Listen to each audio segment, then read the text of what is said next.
Welcome to NCIX Tech Tips. Today's episode is very exciting. We've got Ben Lee here from Intel. He's an applications engineer, and I'm going to let him go ahead and introduce the topic. Yeah, we're going to cover our solid-state drives and what you can do with full disk encryption and how you can set it up.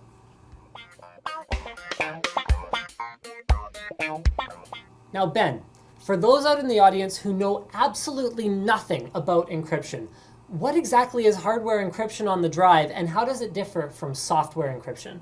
Yeah, so we put an algorithm in our drives to scramble all the information so that when you have encryption enabled, nobody can get access to your information unless you know the password. And how does that differ from software then? When you do software-based encryption, there's overhead associated with it. It's much slower, and that is more likely to be cracked. Now, so I've decided I want encryption, but you're saying it's hardware encryption, which would imply that you need some kind of specific hardware. What do I need? Yeah, first of all, you need one of our solid-state drives that support encryption. 320 series, 520 series, 700 series. That's the first really important aspect that you got to have. Okay. Second aspect is you've got to have a system that has support in the BIOS to actually give that command to the drive. Okay. And that would be either in a notebook or a desktop, but it's got to be in the BIOS. Okay, so this board, for example, from Intel would support encryption to the boot drive. Exactly. Now, Ben, why does this matter? Because honestly, I'm not some kind of a criminal. I don't have illicit images on my hard drive. Am I really concerned that someone would access my data? If you're a business owner or a business user, I think this statement is obvious, right? You have sensitive information that you don't want people getting access to. Okay, Ben, that's cool. However, I am not a business owner, and so it's maybe not quite as obvious to me. I'm a consumer. Why do I care? Consumers have sensitive information as well. Personal finances, taxes, maybe you don't want someone seeing your browser history, or you simply don't want people to access your system. So this would prevent people not only from popping the drive into another computer and reading it, but even from booting up my computer. That's correct. Okay, but what are the odds that someone's going to try and boot up my system? Well, there was a report done in 2008, for instance, that there were over 600,000 notebooks that went lost or missing in airports alone.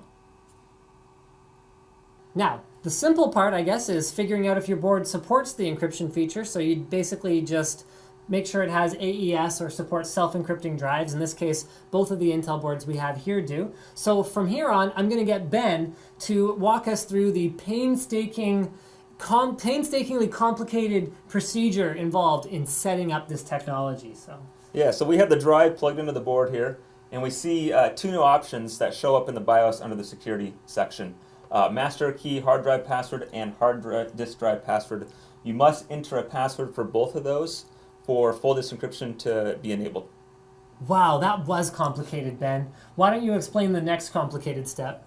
Yeah, so once you've entered the password, it will say installed. All you have to do is save the settings and exit. It'll boot into Windows. Now, Ben, I'm getting a splitting headache trying to keep up with you here, but please tell me that there's not many more steps involved. Just a couple more, we're almost there. Okay, what do we do next? Okay, so you boot into Windows as normal. All you got to do is shut the system down. Got to be complete power off. Dramatic music. Yes. Dun dun dun. We have pressed the power button, and we actually don't know what's going to happen yet, except that we do because we set it up correctly, although that was very difficult, man. A lot of steps. Can you go ahead and type in the password and show the user? So this is just when you turn on the computer, and you cannot access this drive to find the OSs, to boot into the OS, to access the data in any way without entering that password. Am I right? That's correct. You can pull this drive out, put it in another system, and it will not boot. You cannot get access to the drive unless you know one of those passwords. Okay, well, so there's all these benefits, and I think we can all agree that they look pretty substantial, but what are the drawbacks? Tell me about the things that would prevent people from using this technology. You know, there's really not a lot of drawbacks. First of all, there is no performance hit.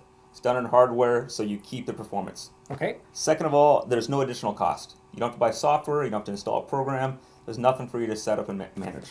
So basically, all you got to do, just in summary, buy an Intel drive that supports hardware encryption. Make sure you have a BIOS that supports hardware encryption. And remember, guys, we showed you before in the BIOS how to tell if it supports it. And last but not least, enjoy. Thank you for watching this episode of NCIX Tech Tips, and a big thanks to Ben for joining us today. Thank you.